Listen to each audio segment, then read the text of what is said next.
Sewa Jimmy, my own sister from the Inquirer newspaper. Welcome to the show. Thank you, Hassan. And we'll soon be taking Frank Sanwola, who will be coming to you on the phone. And then Abdullah Kiatamba will be joining us. I'm afraid our other guests say he couldn't make it, so we'll have Winnie in the studio with us. Abdullah Kiatamba will be here, and then we'll take Frank Sanwola on the phone. But let's look at the first situation. The Supreme Court has slammed the door on the appointment of officials to tenured positions. This means officials recently appointed by President Joseph Boakai cannot take their seats. The court says the government violated the code and must respect unexpired tenures. Winnie Sewa has been covering the courts for a very, very long time, and then she's now managing the Inquirer newspaper. Let me say the authoritative Inquirer newspaper. What do you make of that? Well, thank you, Hassan. This is a very sticky issue because sometimes when issues reach the court and the court has to decide, especially the High Court, whatever the rule, it becomes law and gospel, even though people go to ECOWAS court. But again, the ECOWAS court is not, their decisions are now fast coming or implemented here in Liberia. So it's a kind of confusion right now, because one group will say it is a good decision, another group will tell you that no, he didn't set, or the bench did not set precedents. Because what happens to matters from the court is that they build on precedents. So people are saying that there were other tenured positions that were adjudicated at the court before, and the court upheld the government's decision.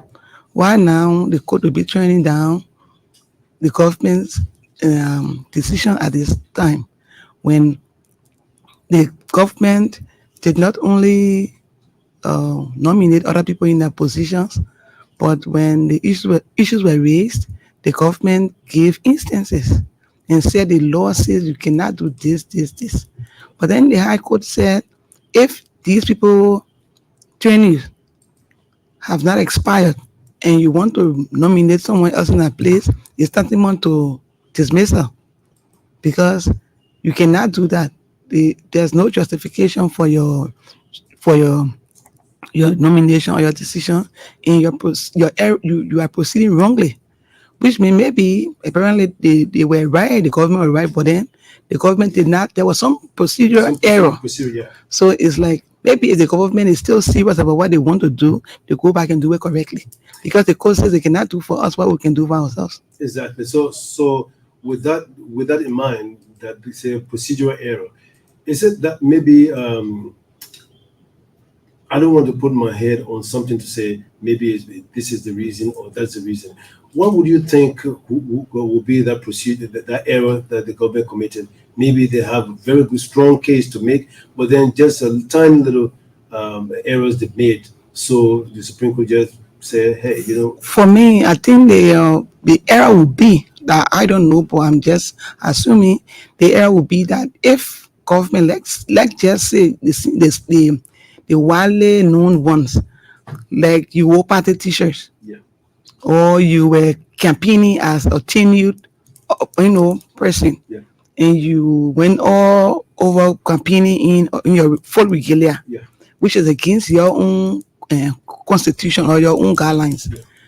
What I think the court wanted them to do first was maybe handle that first, and if they are found guilty, then you can say, I'm removing you, because the court said you did not give the due process. So it means that you have to go through all this, and if they cannot exonerate themselves, then you can take your action. But just nominate somebody there while they are there, it's like you are dismissing them. So let's listen to Councillor Arthur Johnson, who represented Garrison Yellow of the Governance Commission. The law is apolitical when it comes to the issue of the facts. The facts must just be consistent, and you must have the facts in your favor, and you must have the law supporting the facts. This is a case that is very important. In fact, I would consider to be that it's an extension, but for me, I would say it's a landmark case. The reason is simple. It laid to rest the argument and the debate between even lawyers that the president has the authority to appoint and dismiss an official of government at any time. That's not true. The opinion is saying that yes, the president has the authority to appoint under Article 56, and the Constitution defines the particular officials of government that can be appointed under Article 56, and that they can be dismissed under Article 56, like ministers of government, ambassadors. But that 56 says that those particular kinds, let's say kind of officials, they operate at the will and pleasure of the president. But again, the very Constitution gives authority to the president to appoint a category of officials of government, and that category falls under Article 89. The president cannot dismiss any official from there without due process of law, without cause. First of all, the president must make sure that cause is established by due process before the removal. So now you've listened to that without the cause. Didn't the government have a particular cause to remove them? The government had a cause, but again, you heard the councillor. The government had a cause, but the government did not give them the due process. So you cannot leave what I did to you as a person, and then you maybe you doing the last thing first. So government nominating people in their positions without giving them due process is what the court was looking at. The court said you are not proceeding rightly. You cannot say this, because if you say this, it's like the attorneys have not ended. So once the attorneys have not ended, you cannot nominate someone in that position. So if the government are giving them due process, then the government is going to be on the right road. So that's where they stand. So if the government goes back and still want to follow the due process, the government can still nip them. So it left with the government to play their part, or else enjoy that on. So despite the fact that government has said the Supreme Court has come down with that ruling, government still can go back again once they put all their acts together and go back to the court. They don't have to go back to the court. It's not about the court. The government has to do the right thing. If the law says this, maybe you duly inform them, or you find a committee, set up a committee that will do that for you. And you go through the real processes. Show them the law that says you can't do this, you can't do this, and you tell them this what it is. You have to find a whole committee to carry on the investigation, and whatever it is, who's found liable will know that they are liable enough, and then maybe they will honorably resign, like our man, or maybe they will want to fight, and if they want to fight, they go back to the court. And if they go back to the court, then the court will look at the issues. But for now, the man said, but the man didn't tell me anything. Yeah, I never had any from me, even though he said this one. It's not a basis for which he's nominating someone else, because he did not give me my time to speak. He did not give me my time to explain. He did not say they or maybe I was coerced to do what I did, or maybe it was not even me. Well, I'm trying to get hold of Councillor Adolphus Kanua. Kanua was representing the government side of it, but I've been calling Kanua since yesterday afternoon up to this morning. He hasn't picked up his call. I've sent him a text message with the guy. I'm sure they have network in reverses. So I mean, he's a. But let's take a listen to Councillor James Kume, who represented the National Lottery Authority head Reginald Nagbe. I see that ruling as a victory for the rule of law, which is a cardinal pillar of democracy, as enshrined in President Joseph Human Boaka Arif agenda. So the ruling is a victory for democracy. Others might think differently, because you always have the pros and cons, and so people will think, what's the rationale behind that ruling yesterday? Because a lot of people thought that because it was the president's wish, the court would have ruled in his favor. Why it is true that what people thought, but the law is the law. Now, the law is being guided by the Constitution, and all of those constitutional breaches, such as Article 20 of the Liberian Constitution, that call for Article 28 that call for due process, which is a cardinal requirement under the law. Our client will never afford the due process right. Number two, they talk about Article 56 that gives the president the power to appoint. But that same constitution also created Article 89 that gave the legislature power to create autonomous agency. So that Article 89 defeated that way of pleasure when it comes to tenure position. Article 89 created a tenure position to create what? independency, and for those appointed to the position to not work at the will and pleasure of whosoever to be. So the law is the law. The Supreme Court acted within the play of the law. That is the play. Now you call it a due process, right? Number two, Article 89 was breached by the executive, and any breach of the Constitution is a violation. So the Supreme Court was straight in line with the law. For those pundits that continue to say, "Oh, the code did not rule the right way," in fact, the law is based on evidence. Their allegation is not proof.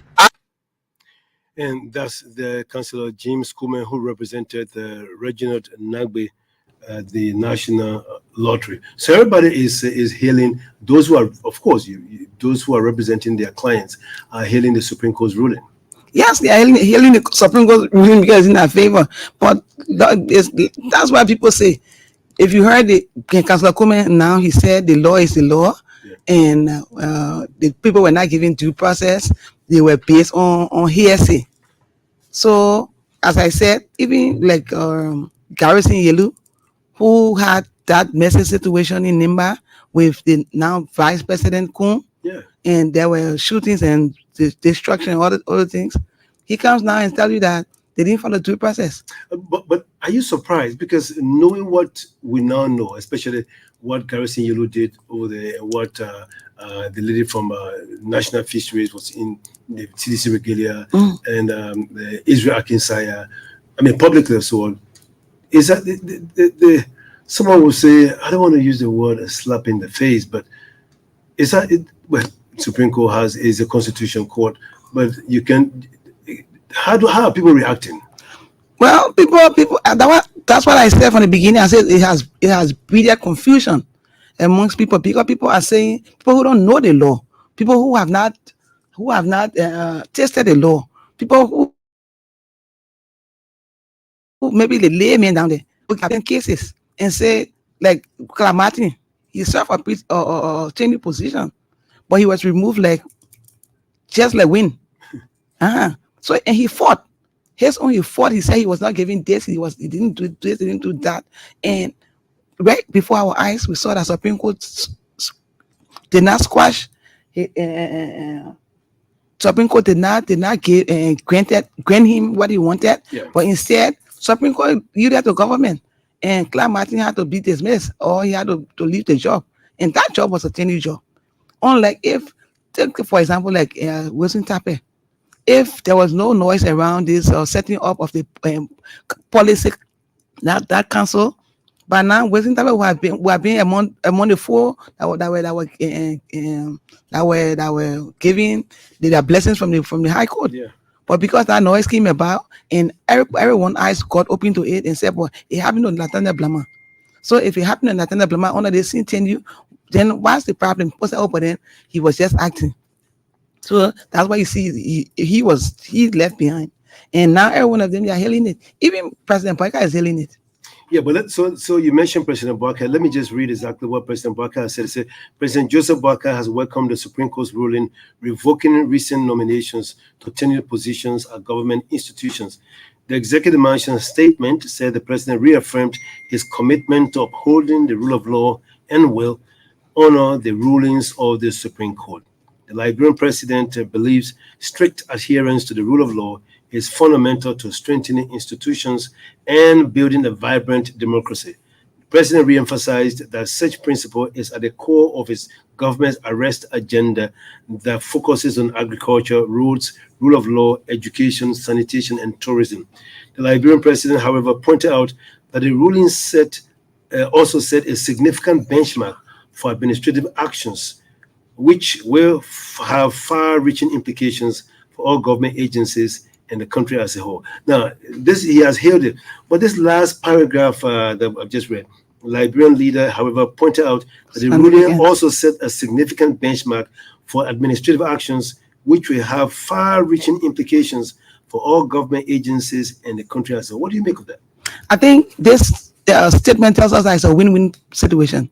People think that is a slap in the face of the government, but President Barker is telling us that it's a win-win situation because it sets a significant benchmark for administrative actions. So it means that going forward, people will use this as a precedent and no one will do anything. So it means that in the future, wherever comes up, whoever are on any positions remain there, and if the right thing is not done, they are there. So people will be working on the thread and knowing that though I'm here, but this is what I have to do, this is what I don't have to do. So even if Becca has to go back and say we are going to pursue this and make sure these people don't sit here, this will, it will have a far-reaching consequence, because they will do the right, even if they do go back and do the right thing, and those people move. Nobody will have to get in party regalia knowing that they are in any positions. And if he doesn't push any further, people who are in any position will know that you owe the state, you don't owe the individual. So everybody will know that I'm working for the Liberian people. I'm working for the government, or not just the government. I'm working for the state. So I don't have to wear party clothes. I don't have to be political before people know that I'm working. So it's a good administrative tool to use in government. So it's a win-win. I'm also thinking that based on what he said, maybe something's coming in my mind that maybe administrative actions that could lead to maybe saying let's scrap this tenure position, because people will tend to violate anyhow through their association with political parties, or because these are tenured positions, these seem to be integrity institutions, and people are compromising that, they are not adhering to the principles of ethics or so on. You see, Hassan, why it's not done properly is not done at all. And maybe the setting of the ombudsman too. Yeah, why it's not done properly is not done at all. For me, I don't think it's a good thing to scrap the training positions. But equally so, this decision also helps us, or those in training positions, to know that they don't owe loyalty to the individual. They don't have to do it in order to be there. So it's just, there's something on the books that tell you that you don't have to wear this to be there. You don't have to speak like this to be there. So it's just as simple. So it means that going forward, people know that I can sit there and nobody will push me to say you must do this or you must do that. Even though it's an unprecedented thing because it never happened before. But again, for me, I think it's a good decision. Next time, lawyers for government will not want to lose these kind of cases, especially when they start of their administration. Well, let me welcome my own biological brother, Abdullah Kiatama. Many people don't know that he's my biological brother. Because they say, but why are you cool and your brother hot like that? So let me welcome Abdullah Kiatama. He's one of Liberia's premier top political analysts here in the country. Where Abdullah, where you just walk into it, so it's baptism by fire. Mm-hmm. We are talking about tenure positions. The government has lost the battle to that. The Supreme Court has come down and said procedural errors, and the other lawyers who are representing the author and then Kume, they are saying, well, because of procedural error, and the law is the law. So they're heading the Supreme Court. What do you say? Well, first of all, thank you for the show this morning. I thought I could get a little bit acclimated before getting to it, because I actually enjoyed how you're making some really great points. I listened to on radio while on my way here. I think, first of all, I think this is a slap and to some extent a blow to the government. I think that it is an indictment on their judgment. What kind of judgment that went into the whole process. You have a legal team. Legal team should check all the boxes, should make sure that everything is on course, make sure that this is legal. What are the options you have? Explore all the options before deciding on a particular path. But I think it was more driven by that whole issue of political strength and at the expense of everything. Because look, they have a lot of options. The existing laws, you have the board, you have different existing ways to kill the cat. You decide to kill the cat the wrong way, and the whole thing backfire. And look, in my opinion on the president's acceptance of the result is different. My opinion is that the president says, yes, we love to follow the rule of law, but if you have followed the rule of law, you'll not be where you are. If your team had followed the rule, if your team had followed the process, you will not be. So it is accepting the result because it is the result, not what you wanted. And so it is a beautiful way of a face-saving exit or statement, and I think it's good. But I think it is a reminder that the president need to now do some. There was no due diligence. They did not check the boxes. They did not convey notice. Look, what are the options? What are the implications of the? None was done. So the whole thing was chaotic. People were going to agency like NASCO, like bunch of Malaysians trying to commandeer people positions from them. I think it was wrong, but I also remind the president he needs to do some serious course correction. People have to take responsibility, and somebody has to be held accountable, because this is the distraction from his agenda. This is embarrassing. I don't think that's what the president intended to do. I think he was ill-advised. I think he was misled into this decision, and he needs to hold those who misled him accountable. When you talk about holding people accountable, what specific prescription would you have? Well, I think the president has to understand there were legal advice that led to this action. And what was the reliance of those advisors? Did they do complete due diligence? Did they check the box? Did they look at all the options? Was their advice driven by politics or by the real legal basis of his action? Because there are different interpretations. One is that, look, setting people had interest in removing and freeing up those areas so that they can appoint their friends. So in that rush, they did not consider any kind of implications. They said, look, we will clean that place. We got enough to report our men in there. So let's hurry up with the thing. Let's just go to the president. Let fire all the men from the place. And so they were not concerned that this would be subjected to legal challenge. And this legal challenge is also an indictment on how do you make decision in executive mansion? How is the process of decision making? It raises the question of how do these people make decision at the executive mansion? Is it by impulse? Is it by partisanship? Is it by the need to fill in open and vacant position? Or is it a need to solve problems? Because look, there are enough cases, there's some cases that are good enough that can warrant some of these people being removed from those areas. So why can't you go through the process? Why in a rush? Do you have a deadline to get these people out? If the people are going to, everything was done in a rash, erratic, disjointed way, and I think, but it's a good side to it. It's a blessing in this guy. The president will now treat every process that has to have legal implication carefully. I think it's good it happened now, so that the president begin to take stock. Okay, what is going on around me? Because the government is still in its infancy. So now that the decision has come up by the Supreme Court, so it's okay. Next time, please mind your steps. Right. Take a little one step at a time, step at a time, or so on. But still, I mean, the guys who ill-advise the government, I think, of course, because this brings the government, to some disrepute. Right. So, and what could happen if it continues? They will notice a pattern. And this pattern means there's a behavioral pattern around this. This is a serious problem. They were going through a serious problem. If this is an exception, this is an outlier. Oh, this happened because there was an error. Okay, they corrected the error.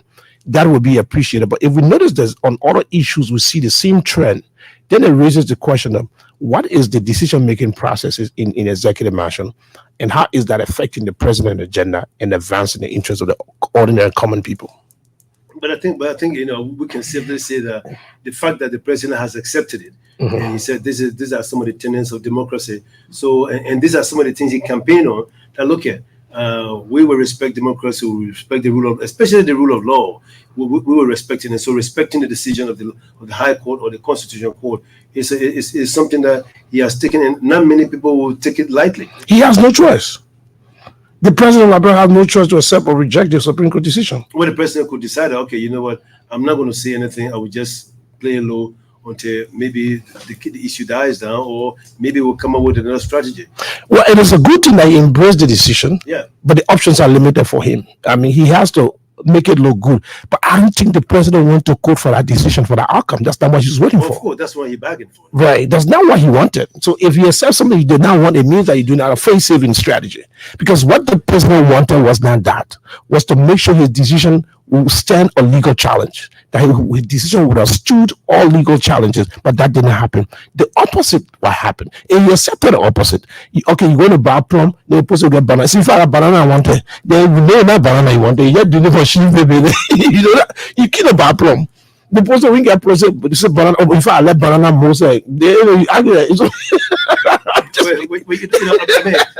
I wish we had Councillor Adolphus Canoa to give us a call on 0777-627-723, 0777-627-723 to discuss this more.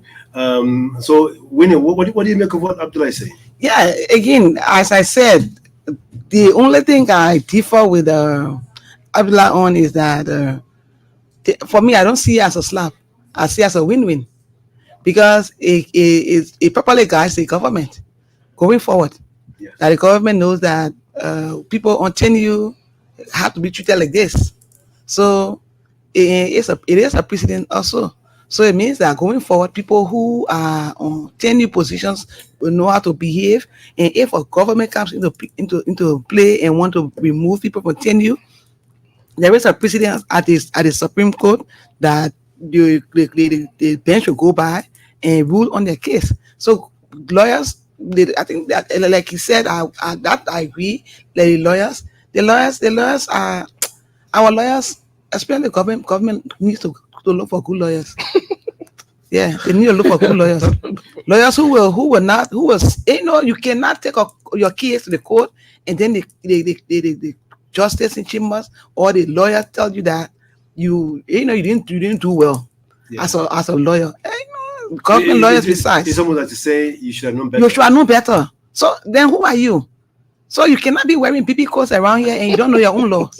So it's just like the service to the government, and you take the government as the high court, and then you put the government before the bench, and then the bench tells the government in their faces that you shouldn't have done this. You have done this first before doing this. It's like you don't know what you are doing. Yeah. So the government has to hire good lawyers if they really want to have their arrest gender, the rule of law aspect. If they want to see it being strengthened, as the president said, they must look for good lawyers who will be reading, not just be bluffing. Because sometimes it's just a big bluff. They must read. They should not bluff.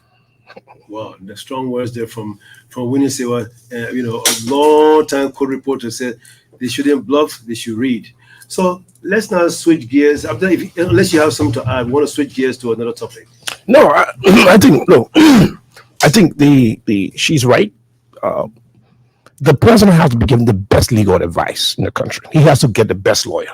He can't just get any lawyer because he has to win. He has to make sure that he understands the law. He pursues the law. He's the chief custodian of our legal system. So I think it is a reminder. I think this is a blessing in disguise.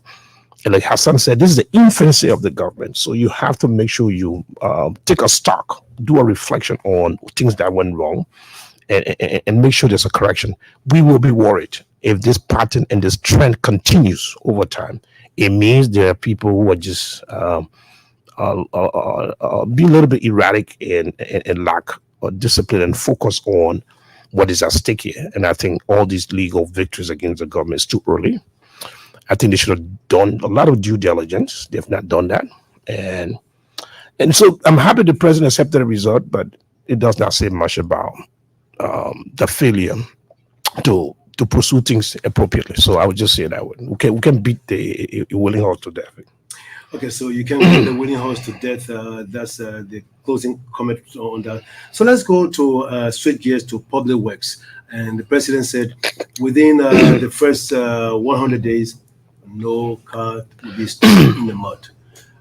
Did he actually mean no car will get stuck in the mud? Or he was saying in context that at least most of the roads where cars are stopped, rehabilitation will go there and people would not face any difficulties. You see, Hassan, that's a tricky thing. I remember quite well when I was at the Capitol Legislature, and then President Ellen Johnson Sirleaf, former at the time, was the chairperson of the Governance Commission. And then she had a round table. And in that meeting, she said that they were going to table certain aspect of something. And I did a story and said, Madam Ellen Johnson Sirleaf, the chairperson of the Governance Commission, said they're going to table X, Y, Z. And the next day when I went to the Capitol building, My own old man, community we said, called me in your office I and said, almost said community yeah, we said about woman. and said, Going the same too. and said, come in my office. I went there and he started his long story with my father. You know, your father and myself were this. But he did something that's not right. I said, what? He said, you misquoted the old lady. I said, like how? He said, she said, table, you know, it's not ready to, because I meant that they were going to stop. They were not going to talk about that aspect because I know table means we are going to let it breathe a little. Then we get back to it, cover it and get back to it another time. So when I said it and did all the analysis and everything, he said, no, it was not exactly what she was saying, but she was saying this. So sometimes politicians got a way of saying some things. And if you want to start to interpret it, they say, no, I didn't mean this, but I meant this. So now, like no car sticking in the mud, everybody knows that no car sticking in the mud means that you were going to do well with our roads. Our roads, we are hitting rainy season, and the what we had, like people, nobody going on the roads. And, the road is not pliable. You are going to make it better, and people won't stay 10 hours from Monrovia to River G. But then again, people say no, we are in dry season. So 100 days will end before dry season. So when he said no cars will stick in the mud, he's correct, because the road they are all good right now. So no cars are going to get stuck. But if you ask Joseph Boyka, president, in his own wisdom, he's going to tell you something different. That I meant this. That how he said the race car park, that is the race car park in the garage thing. And now people started telling me a different way. And he started finding different meanings for it. Hassan, trust me, you ask President Boyka after 100 days, he will tell you, I didn't mean this, I meant this. So it's a kind of confusion. So he has to interpret what he meant, because he said it. He must interpret it, because nowhere in 100 days the road from here to River G will be pliable when rainy season comes in. Like just like that. Even you do it now, they are not putting quota there right now.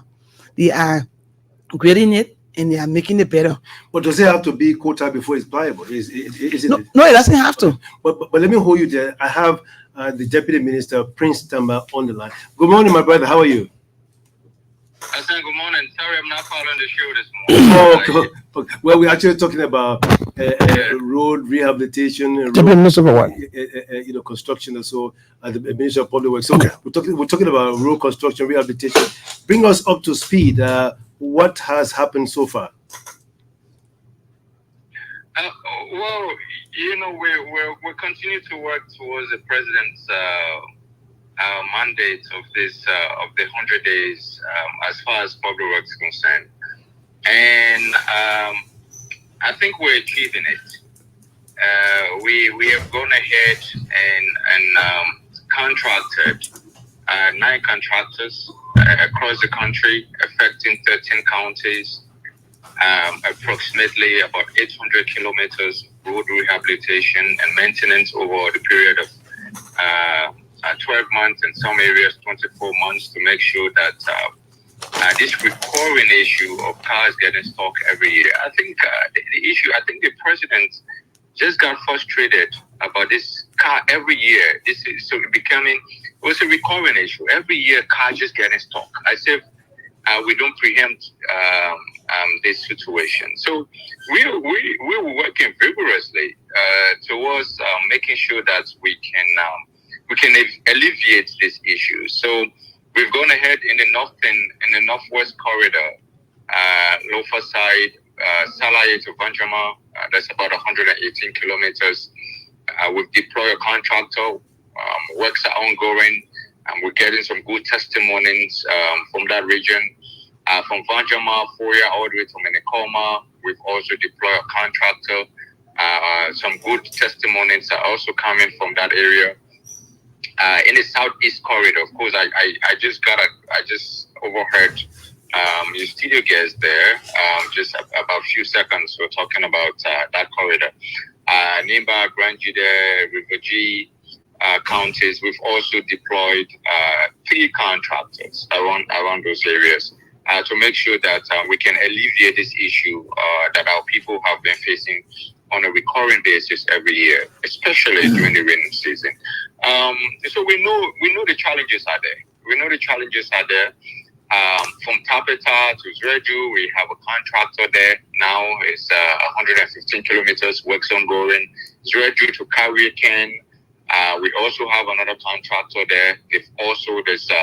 In fact, recently there was some videos about the testimony from people around Branjide testifying the kind of work that's going on there.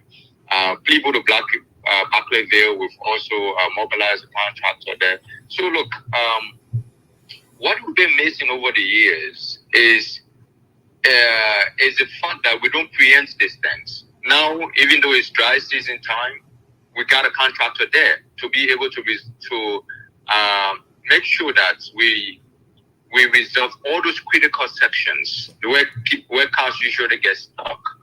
And we're going to be able to address all of them. We put in water structures or culvert lines and side drains, maintain our bridge structures to make sure we alleviate this issue. And we all got to thank the president for this vision because, over the years, as if we don't know that rainy season will come. So now we got 9 contractors all over the place, all over the country, critical areas. I think the only 2 counties that have been affected by this, I think is Cape Mount and Magibi. But all of the other 13 counties, we have contractors in the entire region to make sure no car gets stuck in this dry season. And this is intentional.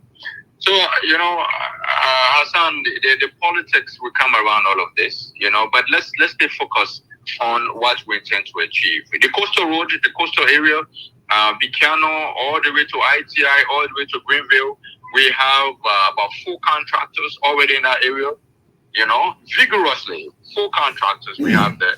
Broadway to Bambulu, we have 2 contractors there. So, this is intentional, and we want to make sure that the president's vision, even beyond the 100 days, can be sustained. Now, also that you spoke of contractors being almost covering almost all the counties. What specific things are they doing? Of course, they have the yellow machine there. The layman, to the layman, when you say the contractors are there, they're coming to put quota to the place. Are they putting asphalt or they're putting gravel or something? Well, then we can do. Of course, we have some areas where the asphalt work is going on. But specifically on the 100 days, on this rehabilitation of no car getting stuck, it's not about asphalt. It's about making sure that we maintain those gravel roads across the country. Because it's the gravel roads that are making the car getting stuck. So we're moving those on suitable materials. We place suitable materials that cars can. We de-shade those areas. We just make the road pliable. That's why some of the areas we've done a contract, a performance-based contract for a year because this is not something we want to sustain over the years. It's something that we have to come up with a sustainable way. So some areas we give 1-year contracts because we know we're mobilizing resources from, of course, our national budget and development partners for us to put a quota, in the simplest terms, to put a quota. So the areas where we know it's going to take us time to mobilize resources to do the quota, we provided 2 years contract. So next dry season, rainy season, we can't be complaining about the same thing of cars. So we're preempting these things. And thank God for the wisdom of the president towards this, and I'm excited, and we're going to get there. Don't mind the politics around all of these things. Many thanks there to my brother Prince Tamba, and Prince Tamba is the Deputy Minister for Technical Services at the Public Works. So, Abdullah, what do you make of that? They have all the contractors around trying to tackle areas of, his keyword intentionally, tackle these areas so that the roads are pliable. So first of all, I think we like to commend the president for the good intent to make sure these roads are pliable. These roads present challenges, affect commerce, trade, the movement of goods from farm to market, the growth of the economy. But I also think this is an aspirational goal. It's not a practical goal. Like she said, this is purely aspirational. We want to do this. And I think people do know that the reality versus the aspirations. There's a huge gap between the reality. And we love that the president is very aspirational about where he wants to go. I want to get there, may not have all the tools, but so that he's being intentional about what he wants to achieve. That is a good thing. But we, as people who know the reality, know this is not realistic. There's a U.S. politician that said, you campaign in poetry and govern in prose. The language of a campaign is poetry, sounds beautiful, sounds fanciful, sounds colorful. But the governor is the prose, is long-winded and complicated, technical.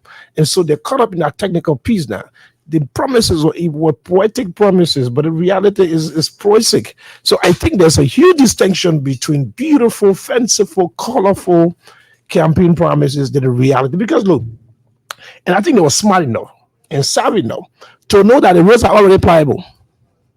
Well, the roads were not pliable because most part of those roads, dry season, they are pliable. By their conditions, they got gravel on some of those roads. So if you go to the rainy season, it will not be pliable.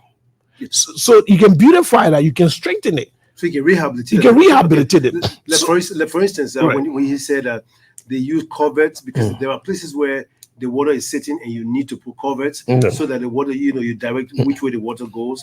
So and then I think and the fact that they are putting all these things in place, and he said they are not actually doing quota or so on as you call or asphalt now, right? Because the rains are already here. So they were doing something that will make the road pliable while they are working on the substantive issues of putting. So that should be commendable, isn't it? But Hassan, the moment people are using that road, it's pliable for a lot of people. Like road conditions have never met the best standard. So it's pliable on what conditions? Different pliable conditions. Some are good for ordinary people. Some people believe quota is the best pliable road. So they believe anything outside quota is not pliable. So it's the definition of what is pliable. To the government that is pliable. To ordinary people that's not on the people quota that is not pliable. Because the roads being pliable by other poor condition. They just one road that they can pass. Some people be passing through that hole. You can close the hole. They close the hole. But the goal is, are you building a sustainable road? So here's another aspect. I think if you listen to the minister, he said a lot of great things, which is impressive. I mean, 800 kilometers of road with contractors spread across the country, which is beautiful. But what he did not say, almost less than 10 days to the 100 days, at what percentage? We are 70%, we are 60%, because he cannot say it. He cannot say it. That is why it's not practical idea. This whole vision could not be practical. He cannot say at what percentage. That guy's a technocrat. Technocrat, look at it. Here's the percentage. 800 kilometers of road. This is number. You can tell us we are at 600 kilometer. We are 700 kilometer. We are 400 kilometer. We are 500 kilometer. And this kind of communication affected the previous government, where they leave things in abeyance, in confusion, where they can come back later and put some number quickly. You tell them 800, you give me a number. If you give me a number, then you got to go dig deeper into the number. You got to unpack this number. At what percentage? Give us a progress. Then we can know that the president intent, the president aspiration, is moving fast or moving slow. How do you determine what is fast or slow? It is determined by what percentage have you gone. Take, for example, my goal in 90 days to build 3 houses. How many houses did I build? You can tell me. And I build 2, and I build 1. Okay, my goal is to feed 50% in 100 days. How many person in I feed? He said we're getting there. In fact, we got plenty of coke across the country. The coke, they get BB spoon, they get BB copper. But how many people you have? How many person that want one? So that's what I'll say one. Yeah, exactly. For me, I listen to the deputy minister and I'm just here thinking again. They are saying 100 kilometer, 10 kilometer corridors. Those are legal, those are the technical terms they continue to use. For the past 6 years, those were the same terms. But what is actually 100 kilometer corridors, stretch, and we hear all those things. It sounds so big in our ears. The laymen say, oh yeah, and it's a long place to come to the face. 100 kilometers, 61 kilometers, 80 kilometers, corridor. So when you hear all that thing and you say corridor, oh no, it's a long thing. And sometimes if you really look at it, it's just from here. Yeah, I mean, it's just from here. Because I think what I understood the minister to have said was that, okay, you have let's say 800 kilometers of road, okay, in total to reconstruct or to reconstruct. But then there are patches. Hassan, what I'm saying is not time for patches. When President Parker was running 6 years ago, he said his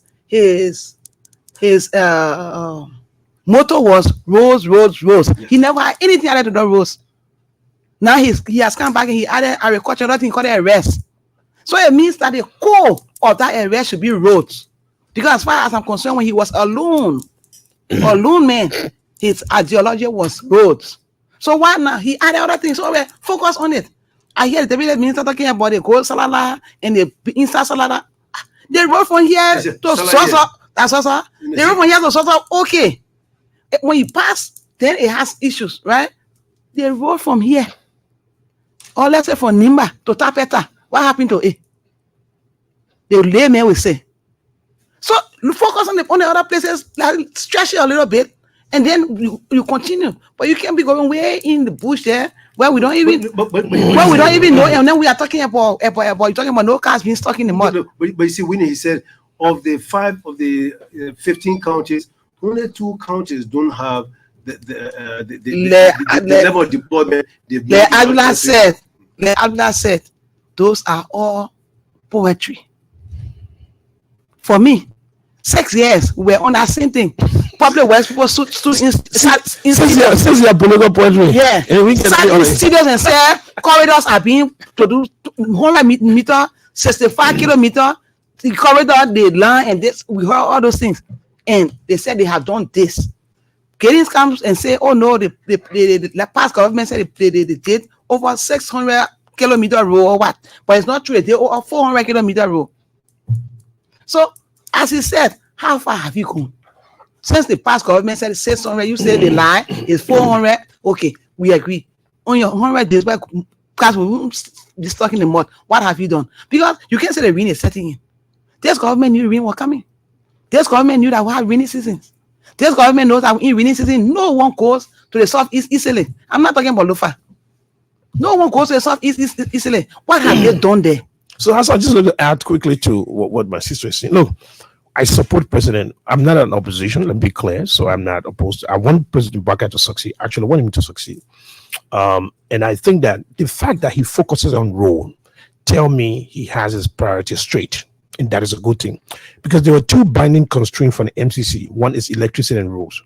That if you remove these constraints of roads and electricity as a challenge, you will spur and accelerate development. And so by moving on that, I think he's on the right path. But at the same time, I don't want him to be fed with theoretical, fanciful idea that goes down. I want him to be practical.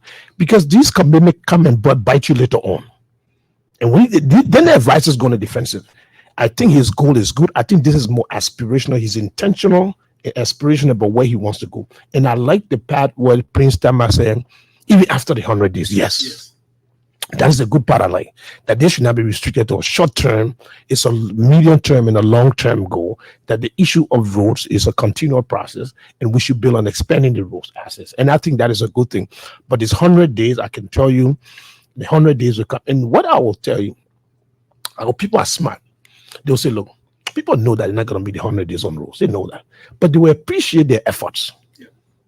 Just what our people say, you know what? We know they're not going to do it, but we appreciate their efforts. They're very hard to do this. And that is why they should be focused on the efforts they made to achieve the 100 day. But if they begin to do an argument about the 100 day, that argument will be dismantled, completely dismantled.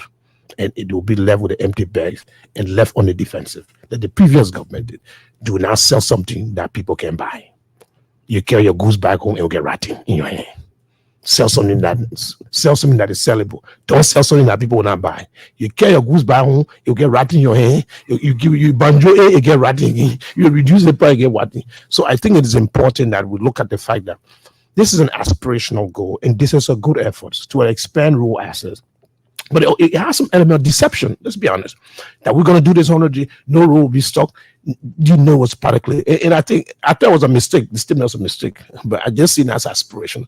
Librarians will reward him for his efforts, and we appreciate. Look, we knew this president could not meet this goal, but we appreciate the fact that he wanted to even achieve that. And I think, I think the fact that they've started all these works on rehabilitating all these roads, like you said, I mean, they would thank him for that. They would appreciate that because over the last 6 years, these roads have not been patched in any way, and cars get stuck. No, those roads were patched. Those roads have been patched. patch the same way they have been patched. Like we are saying, sometimes we sit there and say quota is not it, but even the grilling of it, it's not substantive enough. It doesn't last long. As the rain is so heavy, as you see the sun is hot, the rain will be dangerously heavy this year. So it means that even the little you do after when the rain comes in, it will look as though you have not done anything. So do something that will be sustainable. Thank you. So that wherever you stop, at least you stop there. Yes. Don't say I'm going to put covers after covers. I will leave it because the rain coming in. The rain will go all the covers. We won't see the covers. Car will get in the ditches because they will jump past the covers and there will be accidents along the way. So do sustainable things on our road. The road has stayed so long like this. Focus on one thing. The past government will get credit for.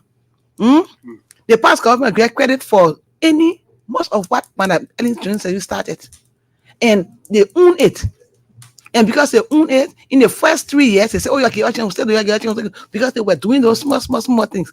That's the reason why you see all the small roads around here, all are fixed, and people think that it's an initiative. But no, those were things that they were able to get their hands on and say, they want it far. So the ones that near us, let us fix the one fire, and at least let us try to make the people feel good a little bit. But then Monrovia is not Liberia. No, I'm saying something. I'm saying they say let us do the one, let make the people feel happy a little bit. But since the ones are good now, they started those ones. Because I know I got a reporter in Tapeta, and he's in Nimba, and he tells me that the corridor from Ganta to Sanikwele, the other one from this to this, and the yellow machines were not there, but they're coming back, or the yellow machines were there, but they did some work. There was some work done. So those places are already good enough. Put the alpha or whatever you call it, put something there and let it be sustainable a little bit, so that when the rain comes, it doesn't wear all the dirt and everything away. But then the thing is that the energy right now, yes, I'm sure the government has plans to, like you said, the arrest program is roads plus other things.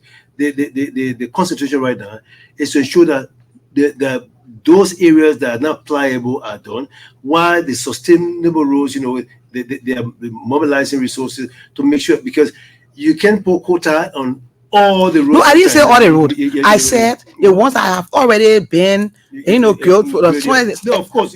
work on them. Yeah, you don't have to finish up, but just work and give you a little stretch in front. Of course, the work could be. Yes, but you can't take everything and say I'm going to do this one day way in there, and people wouldn't see it. People wouldn't know the level of work you have done, and they'll be like, you have not done anything. So they must try and do something, because on a serious note, if the 100 days elapses, people are not going to look at any other thing, but they are going to take that along with them. We are already ready to analyze that. No car stuck in the mud. Peace. On the 100 days, that is why we are going to tear apart. How far is this? If you, like he said, if you have started, you made some significant impact, we say it. If you have not done anything, we equally say it, because we're not going to look at the people that already finished grilling and say this is why they know. We know where they stop. So if we go back and see the same place they stop, we're going to say this is the same place they stop. Okay. So we're not going to get ready for too much sitting down and doing other stuff, because just I think last week or this week, there were some people in the house that had issue, like Delon and somebody else had issue with the roads, and said they were carrying on roads construction without the budget being passed. And Minister Gideon had to go and clarify and say we need to do this work. So it's like I'm doing something, somebody pulling me back, somebody want to see, they want to, because they know either maybe it will not be achievable, so they want to act like they putting something in this so they can say, oh no, they stop the people from working because the money was not available, or because the budget had not been passed. What they were taking the money from to hire contractors and all those kind of things, because they got all kinds of ways to make it look like it was not doable because of this. So we know all the tricks in it. So we are watching. So what will you? Let us close on the topic, because we got 2 topics to talk about within 20 minutes. Yes. So what will you close on the roads? Well, I think, like we said, the 100-day. The reason why the road has basically become the poster child for the 100-day is because the kind of ambitious commitment, 100 days, is told every autumn, kind of overshadow and eclipse all other commitment, the technology, jobs, And this is the reason why, and because the road has been an important aspect. But the thing about the road, the promise is that the extent to which the government performs on the road is the extent to which they will judge it. If the government perform poorly on other commitment, people will say, but they lie on the road, so what you expect them not to see on the other one? So the road is a trap. The 100 days are a trap for the government. If the government does well on the 100 days, it will say a lot more about the other commitment. People will say, okay, but they lie on the road, they lie on this, they lie on this. Then they begin to pile up all that's seen as a propaganda. And that will ultimately create a credibility around the messengers of the government who will begin to propagate the government agenda and begin to question it. So, but what about 100-day rule? What will end up? And then people, even the opposition, will weaponize these 100-day rules issues and say, look, there's a good chance to prove once again that this government is in the habit of romanticizing the reality that we face and basically trying to provide a justification for their failure. So the 100 days is critical. Now, the other aspect I would say, which is a segue in the broader context, is I think people want jobs in the country. The government need to focus on jobs. Government need to focus on addressing some of the issues that affect people. Health conditions of our people are getting serious. Access to health facility and treatable disease and infections in the country. What are the systems? Are opportunity for people? Educational system. So I think that in the 100 days, the president needs to be committed to addressing these long-term issues because the 100 days is already done. If it's already done, the honeymoon period is about to be over. The love and affection they have of President Barker will begin to fade away. The Liberian honeymoon with leaders are very short, a short-lived honeymoon, and this is about to end. Now the couple start making plow in the house. I don't know how you eat, I don't know how you dress, and that's going to start happening because the honeymoon is wearing thin, and there'll be a demand for more. Okay, we're giving 100-day time. We're not hearing anything about our families. Nothing has changed fundamentally. The commitment to rescue the country from poverty. Are people still poor? What is the opportunity that they created? Is there a, she says, sustainable? Are these programs sustainable? She summarized the whole point. Are they sustainable or are just cosmetic solution to bamboozle us, to placate us to believe that, yes, this guy's going to do them? And that's not going to sell. So adapt a more sustainable approach to finding this, because the fundamental question of a leader is a problem solver. If you're not solving problems, then you're not a leader. So if you're not solving our problems, then they have become our problem to be solved. Then we will solve them as a problem. So I think it is important that they step on and solve the fundamental problems beyond roads, beyond the promises of road, towards how are they helping people get jobs, how these economic devastated communities in urban centers, the West Point, rural community are facing the benefit of the rescue mission. It is the rescue mission trickling down to the ordinary people. How is the rescue mission affecting young girls, businesses that were basically locked out of opportunity? Are these businesses having capital investments? Are the investment access to capital? Are the businesses growing? Are there new opportunities for businesses? Are there increased investment? So I want to force you to the debate in a different way. So I'm throwing out of fire. Let's stick to the topic. I want force FB because I'm a government studio, so I gotta send a lot of missile. Let's stick to the topic. We'll talk about roads. Now let's switch gears to what has happened in Nimba and Grand Jide over the past few times, and then let's see what the NEC has to offer, because there were two by-elections, one in Nimba County. Jeremiah Bancone's position has been taken after he was elected vice president, and then also Madison Gill was elected, passed away, and so he needed a replacement in there. So let's take a look. Let's hear what NEC had to say before we address the issues. There, Emilia Polodi, PUP, votes obtained 1,371, constituting 13.30%. Bole Wachen Ophelia LTP, votes obtained 137, constituting 1.33%. Chara Fidine Kamel VUP, votes obtained 389, constituting 3.77%. Clark Justice Randall, NLP, votes obtained 219, constituting 2.12%. Cooper II, Saras S, votes obtained 424, constituting 4.11%. Doba Elijah Poniyon Alsop, votes obtained 476, constituting 4.62%. Dugle Ansu NDP, votes obtained 1,183, constituting 11.48%. Sokan Senior Jeremiah Gawo Independent, votes obtained 3,168, constituting 30.74%. And that's the next chairman, Deviator Brown Lassana. Yes, next chairman, Deviator Brown Lassana, talking about, I think he's marking. Can you set his mic? His earpiece is now. Okay, so next chairman, Deviator Brown Lassana, talking about the elections in Grand Jide, where of course the field is so wide. And are you surprised at all that so many people taking in just one district? And let me start with Abdullah. What do you make of the results in Grand Jide? In fact, the field is too large. I mean, just for one district, you have almost 10 or if not more than 10% participating, and many of them are families. Yeah. So I mean, Jama or Scott Ken is my guy, so I know it very well. I think it's a very competitive race. I think Grand Jide is deeply a tribal epicenter in a sense around politics, and I think it was competitive race. I'm glad that the families are competing democratically. In the past, they're throwing guns at each other.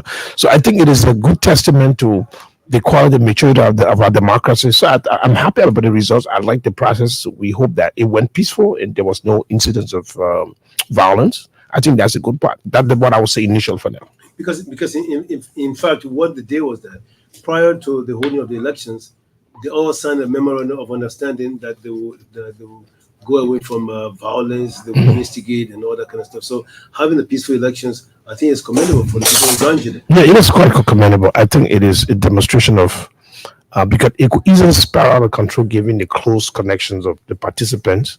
It's high emotional situation. So I think we across all the elections that were peaceful in Nimba, in Grand Jide. So I think that it says a lot about the quality and maturity of our democracy. So that's what I was saying. So winning, the guy who is likely to win or who's a commanding lead is an independent. What that speaks. That's what I'm going to say. Out of 15 persons in a race. Look at that, 15. Yes. And surprisingly, the guy who's on the independent ticket is the one that's going to win, or he's in the lead. So it speaks volume. It tells us that the political parties got to put their acts together. It tells us that people are not interested in parties anymore. Or people are getting, parties are being tasteful to citizens. They are like losing trust. So the parties have to come back together if they want to become relevant. And also, I also noticed that the late Madison had 2 or 3 persons with the same name intending to contest, and I see only one on the ballot. That was a serious problem because the horse divided against itself cannot stand. Yeah. And I don't have to be careful before I be related to you. Like you said, Katama is a biological brother. Yeah. So no one would think that Kewu and Katama. Yeah. So people there have different last names, but they are all related. So in order to stop that family feud, because politics is a deeper thing in Liberia. I don't know about other parts. Yeah, it's a contact sport. Yeah, it's a deeper thing in Liberia. It goes a long way. It doesn't even have to be the national politics. Even the small, petty politics, it takes away so much from people. more so the national politics, and then you have 4 persons from all us running. So it's a problem. So I just wanted to add to what my sister was saying. If you notice the 2023 elections, there are a lot of victory of independents. Independent won a large number. Beyond one third of the Senate were independent candidates across the country, even representative. So I think the people are driven and inspired, encouraged by the quality of the who's a messenger. Someone want to run for office. They're not defined more by the party, and I think that's very important. Independents are doing very well in all aspects in elections, in the 2023 election, at legislative, at the Senate level, and I think that's very powerful. Even at the presidential level, a lot of independents are voting for candidates based on the issues rather than the party. So I think it says a lot about people are getting more independent minded. They are not driven by the party. Most of the people don't even understand what the party agenda is. They look at a person who says this is a good candidate, and then they'll support the party, think less about the party, and think about what is the message, what is the agenda. So I think that's very good. And an independent person will not have any mandate. An independent person will go out for everyone. They won't say, I'm going to have to do this on this mandate. So then it frees them. So then they are able to cut across and they are accessible to everyone. Doesn't that remind us about Buffer Chambers and Anthony Williams? Independent and party affiliated? That is a difficult one. Because that is a difficult one. Yeah. Buffer Chambers and the guy who won. Yes, it's a difficult I think a student leader defeating the third most powerful man in the country, simply because it was the people did not care about the partisan alignment. No. Yes. Did not care about Buffer Chambers, was close to the president, yes. Was belonging to CDC. They did not care for that. When he had to offer the fare, he failed them and he needed to be replaced. At that moment, they were not thinking in terms of partisan context. They were thinking about the quality of the president on their merit, not on the merit of the party, not on their preference for a party, but on the merit of their leadership and the quality of solutions that will address their problems. And that is the thinking I think that we hope we spread across the country. These parties should be driven by people's solution to the people problem and how they offer alternative solution to the existing challenges that the current leaders do that address. And I think that is very important. We saw that in that's a very great example. In Maryland, for example, he had all the resources. He had all the name recognition. He was a speaker. He had everything. But people felt that he failed them and did not bring them the pork. Did not bring them what they wanted. And so they needed to find a new direction. They challenged the process. The guy still won. Yes, but come to think about it, after he served that position for so long, he was not accessible. Yeah. Only when you won't vote, then you come in all dance and laugh in the street. But afterwards, I can even bend my back and you put your leg on my back. Those old orders. Nobody wanted them anymore. People want someone who it's not because of money, but I can reach out anytime I want to come to him. I can see him outside. He will tell me, oh, he recognizes me. Oh, Winnie, how are you? And, I feel so good about it. Then I vote for you, and then the next day you see me, you don't even know me. Well, it's typical of politicians. Reverend Jasper and Dabolo once said, 1992, 93 politicians, when they want your vote, they call you the masses. It should not be. That's why people were independent candidates. They call you the masses. And once they win, they remove the M. I don't know how to pronounce that one. But anyway, let's go to next door, Sando County, and hear what happened. Groupie Thomas S. RNC. Votes obtained 3,545, constituting 3.26%. Koga Samuel Gongwen, PUP. Votes obtained 37,557, constituting 34.51%. Selepo Armstrong Gobek, Lino. Votes obtained 1,215, constituting 1.12%. And Twayen Junior Nya D. UP. Votes obtained 66,516, constituting 61.12%. So Nya Twayen is in the lead, or he could be the anointed to win, to win, and that's a huge win for the United Party winning. Yes, it is. It's a huge win because you see, At least after the development from the Supreme Court, and now at least that's a little reprieve from there. No, to me, it doesn't match anyway, because Yantuan is we are looking at him as a part on the party level, but Yantuan is a people's person. Besides that, in Nimba,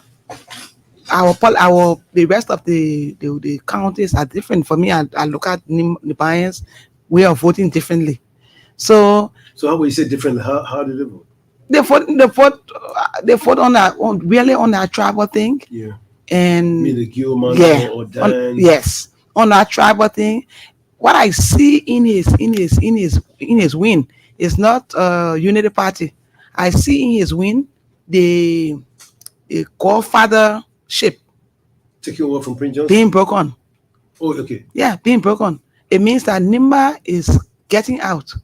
Nimba is looking at a country, not at their county, because it's like someone says that this will not happen here, and then the people say no, it will happen. It will happen, and it does happen, and it did happen. So, it's like they are getting out. They are becoming more mature politically. They know what they want in terms of whatever they want to get. It's not one person coming to stand up and say, let's do it this way. Because come to think about it, if Coca, for example, had won, then it means that Senator Johnson would have had more power there. Yeah. And say, as he has said this was going to happen, it happened. Yeah, it happened, yeah. Secondly, it would have created another by-election in the House, which then would start looking for money to pay, because Prince Johnson was not looking at it that way to say, if this man wins, there will be another by-election, taxpayer money is going to go into this, or the partners' money are going to go into this. But instead, he was looking at his own godfathership. So the win there, for me, we are looking to see what the new lawmakers will do. New lawmakers like Yantuan will do, because they have been running behind this for a very long time.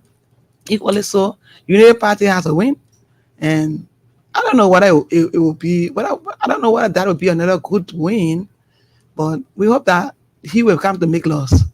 Abdullah, do you think it's significant? Yeah, I think it is a big win for the ruling party. The ruling party just came to power, and this is their first major political victory, electoral victory, and I think that's very important for them, especially at senatorial level, especially for Nimba, which is the second largest political prize in the country. So I think that's a good thing. But I would like to think that it's too early to determine to what extent that victory challenges Prince Johnson's influence and to some extent control over Nimba. I don't think it did much to challenge Prince Johnson, because it was a matter of a really. I don't think it was Prince Johnson. I don't think they're quite there yet. I don't think Prince Johnson went on a massive nation. I think it's too early to determine that this is telling that Prince Johnson's power has diminished, his influence is waning in Nimba. I think it's too early to say that. I think there was. It could be that. Look. Let's look at the victory side more than the defeat side. I still think that Prince Johnson is still the most influential player in Nimba. It still has a huge sway over the population, and I still think that But Prince Johnson himself has taken his country to Unity Party, so they were already there. So the people are not like switch on the wall, you switch them on and off, like go off, let the people are not like that. So you get that program for Unity Party, time of by they just say change. They were not going to happen like that. So Prince Johnson was in a difficult situation. So this does not actually challenge this. This does not challenge. I'm sorry. What Prince Johnson influenced to a large extent, because he took the people to Nyam Party, so they're already there.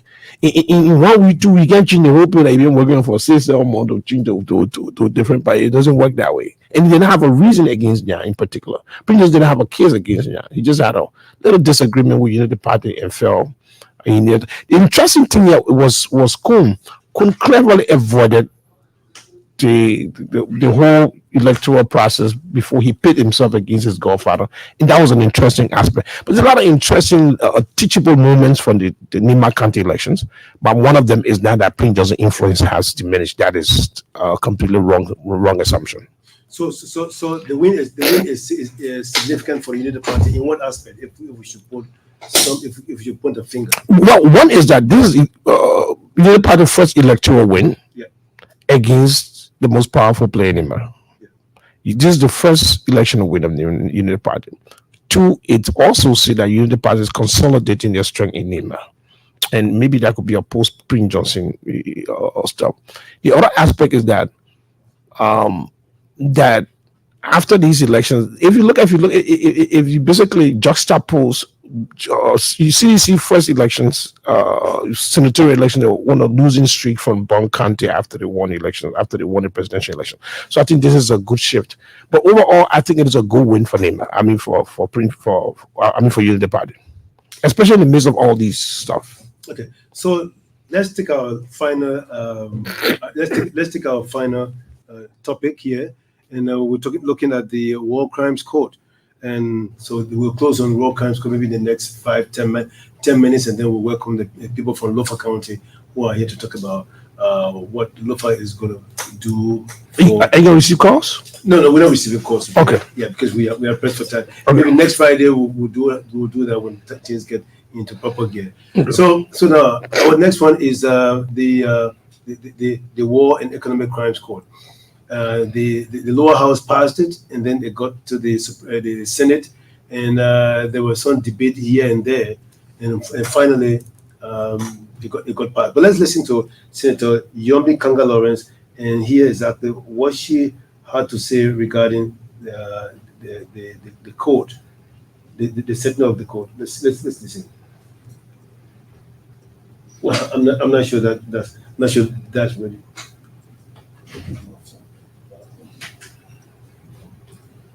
Okay, so well, let's see if we can get that good for us. Meanwhile, while we're looking for that, okay, go ahead. So we have Senator Yombi Kanga Lawrence here speaking on the issue. Members of the press, it is exactly 21 years since the end of Liberia's civil conflict, a conflict that stained ethnic relationships, turned neighbors into enemies, and witnessed the mass murdering of some 250,000 of our citizens, the commission of genocide crimes against humanity, and other serious violations of international humanitarian laws.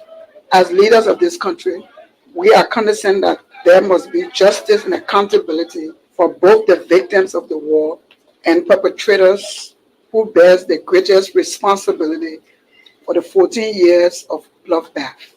Establishing the War Crimes and Economic Crimes Court for Liberia is for us a necessary and for Liberia and critical step for a formal closure to the terrible memories left behind at the conflict, protecting the peace and encouraging the people's confidence in the rule of law and administration of justice in our country. It is against this backdrop that we gather here today to inform the public about the Senate decision on the establishment of the War and Economic Crimes Court for Liberia. This decision, we believe, will bring to the end the long period of impunity for those who bear the greatest responsibility. And that Senator Yombi Kanga Lawrence. Let me start with Abdullah. What do you think? Well, I think there has been a growing groundswell of support for war crimes court in Liberia. Every polls, every opinion, everybody. So this is obviously, I mean, for different reasons, it was different. We had TRC and it was different. But I think there have been a groundswell of support. So there's no debate. The people want the war crime court. They want the war economic crime court. The question is the how.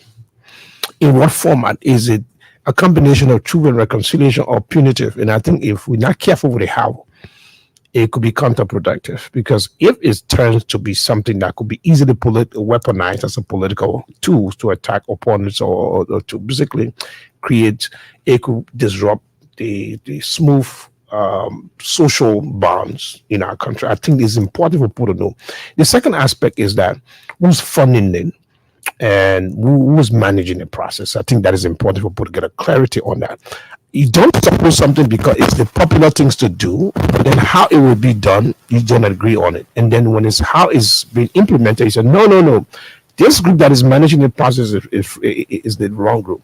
The other aspect is that there have been some talks about the U.S. going to tie funding to the implementation. If we don't implement, and I think that is are complete crazy ideas. So for those who don't actually understand how that U.S. policy works, there is not a consensus in the U.S. policy establishment that if you don't get war crime, you will not get money. Like, bro, that's a lie.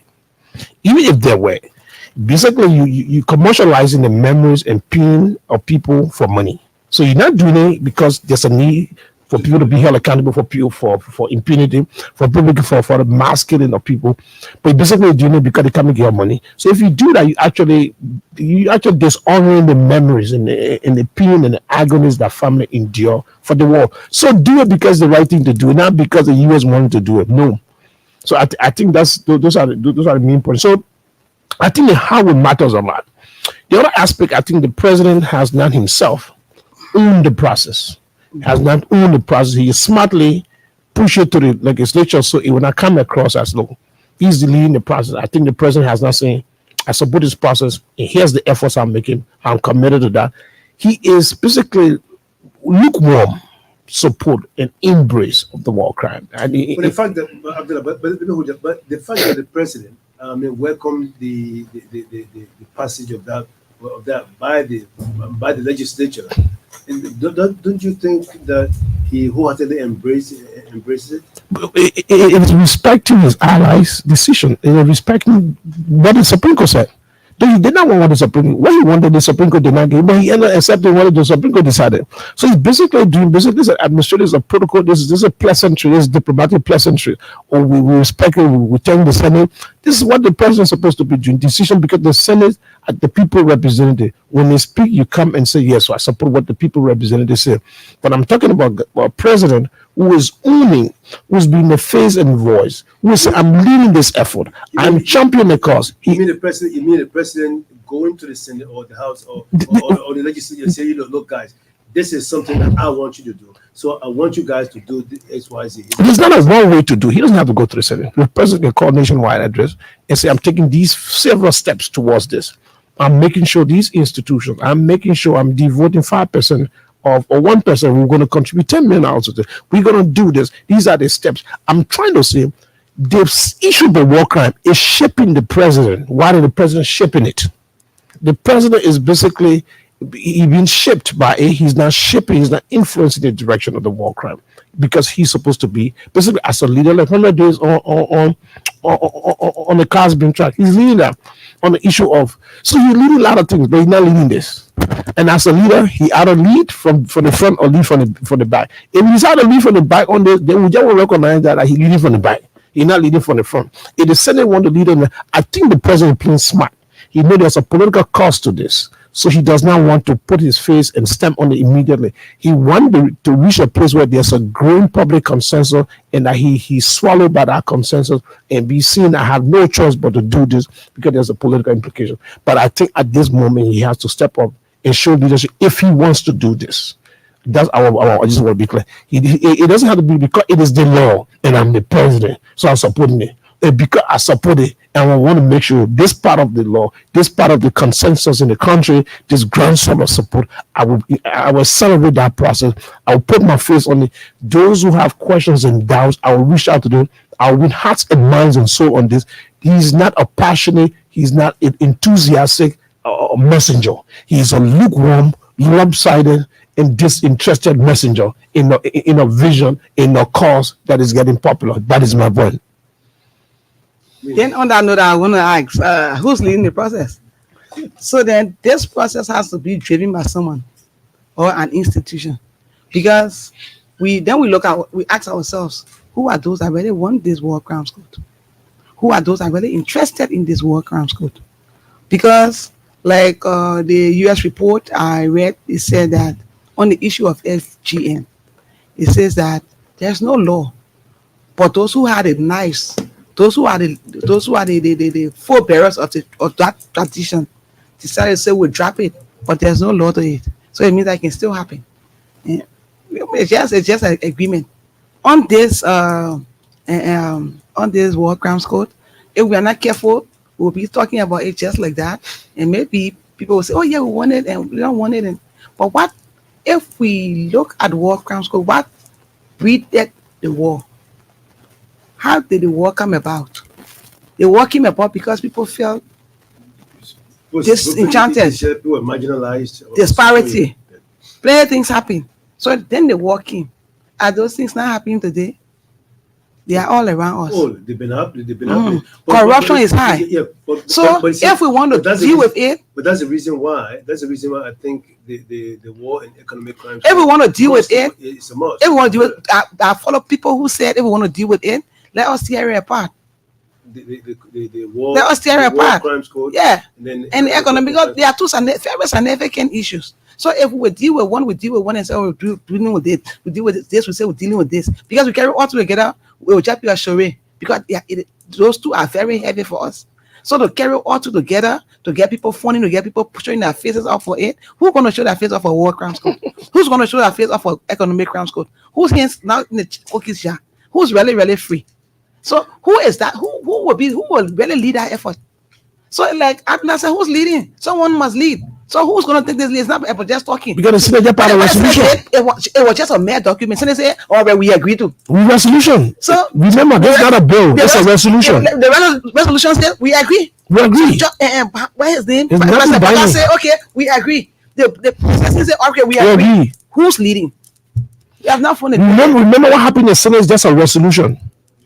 It's just a resolution that was signed. They can pass a resolution today. We elect ELBC. We let her ELBC working. ELBC start in the correct resolution. It's not binding. So who's leading? Okay, gentlemen. Here's what we do. We may continue this particular discussion, especially on the war crimes code. We want to see all sides to it, and then maybe bring some other legal minds to it. And next Friday, we'll add this into our discussion, and then plus other trending issues, So, what's your party comment so that we wrap up, because we got to take a look. Well, we happen to be at LBS. We hope that the state media will be open. Will be open to pro-government voices. So we'll be open to my brilliant sister who was shown. But it's open already. The fact that no, we know it's open. The fact that we're not saying the door not open. We're not saying the mic not working. No. I mean, the fact that you say what you said, the fact that you said, you were not saying that on ELBC before. No, we don't know whether you'll be reprimanded for allowing us to say. So let's wait on the day. I'm just kidding. No, but anyway, no, I think this is wonderful. I think the issues you raised are very critical, and those are the two most important signature issues and most populist issues in the country. That are driving the discussion around war crime roads and this whole tenure issue. So I think you guys are doing the right course, and I think that will expand different voices and allow different perspective will be great. But thanks for being here. I have to wake up soon in the morning. Wait, remember to come. Wait on the side to chapter test to come. Can you imagine?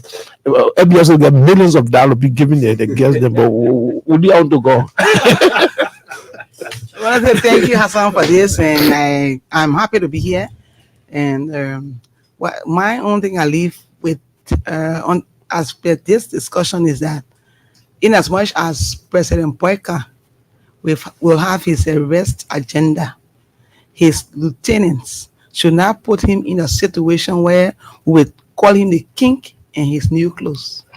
He will look around himself. He will open his eyes. He will not allow them to do it alone, or else he will get nowhere. 6 years is no time. So let him do it himself. They said if you want to get something done, you can get other people along. If you want to get it done properly, do it yourself. So the issue of roads, he has to do it himself. The issue of war crimes code, we want to hear his voice. All other issues, we want to have him there. If he's sure he wants to do it. If he doesn't want to do it, well, fine. But if he wants to do it, it should not be any show thing. It should be something that he wants to do. He's intentional about it, and let it be done because he wants it to be done, so that he doesn't become the king wearing his new clothes, thinking that he has some clothes and he's naked. Thank you. Thank you there to Winnie Sewa Jimmy, the managing editor of the Inquirer newspaper, and then Abdullah Kiatamba, from an independent mind, speaking there, on the Media Roundtable here on the Super Morning Show. So So we end this segment. I'm afraid we can't bring the mystery voices, but next week, I'm just driving for the first time today. So next week, when we get everything all sorted out, then we will be able to bring the mystery voice. On behalf of the rest of the team, I'm Hassan. But stay tuned now. We're going to be taking